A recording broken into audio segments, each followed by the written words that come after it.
What's up, everybody? Welcome back to Photos with Yanni. I wanted to do this really quick video and talk about panning. As you can see, there's a street behind me, and usually when I'm done with work, I want to go out and take some practice shots. I did the tutorial with path blur, but I figure if I can combine both panning and path blur, I'll get a much better reaction on my shots. I'll get a much better outcome as well. As always, if you like what you see, hit the like button, subscribe, leave us a comment below. This way the algorithm even knows that we're live.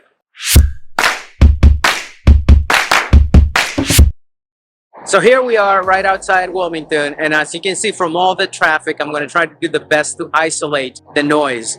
This is a major highway, so this is the perfect opportunity to isolate cars and practice panning technique. Well, what is panning? Panning is when you follow the motion with your camera and you match your shutter speed so the background is all nice and blurry, but the object is extremely crisp and sharp. You can do panning with your regular kit lens. You can do it with a 7200. I'm going to throw some examples here on what to pan with, and we're going to go ahead and analyze them. So the very first thing that I do is I go there and I set them on the side of the road, and I just kind of pan to see what kind of cars are coming. Now, I'm lucky because the R6 has vehicle detection. The vehicle detection allows me to basically snap a vehicle and focus on that one. I try to shoot at ISO 100 to 200, and I keep my shutter speed anywhere from 100 to 200. So basically, if 100 is too blurry, then I'm going to go ahead and increase it accordingly, because we want basically the object to be completely crisp.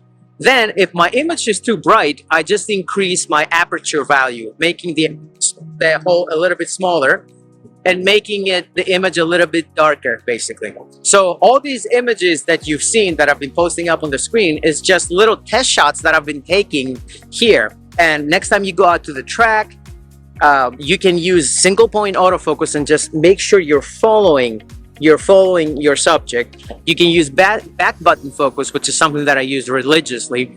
But with the R6, like I said earlier, I use the vehicle detection, which completely makes my job so much easier. So ISO 100, shutter speed anywhere from 100 to 200, depending on how fast the objects are, and aperture anywhere from 5.6 to 7.1. The more the sun goes down, as you can see right now, the more I can open up my aperture, let more light in, and this way I still keep my exposures to be crisp and the colors vibrant. It's good to go out and pan shots around sunset or sunrise because you're gonna get some really awesome results.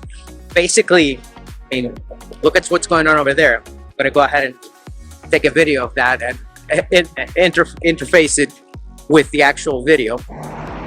Where else but Wilmington?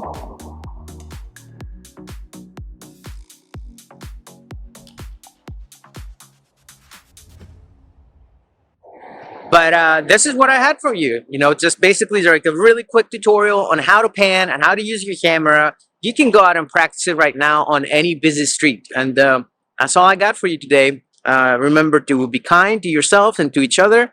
Smile because it's contagious. And I'll see you next time. This is Photos with Yanni. Talk to you soon.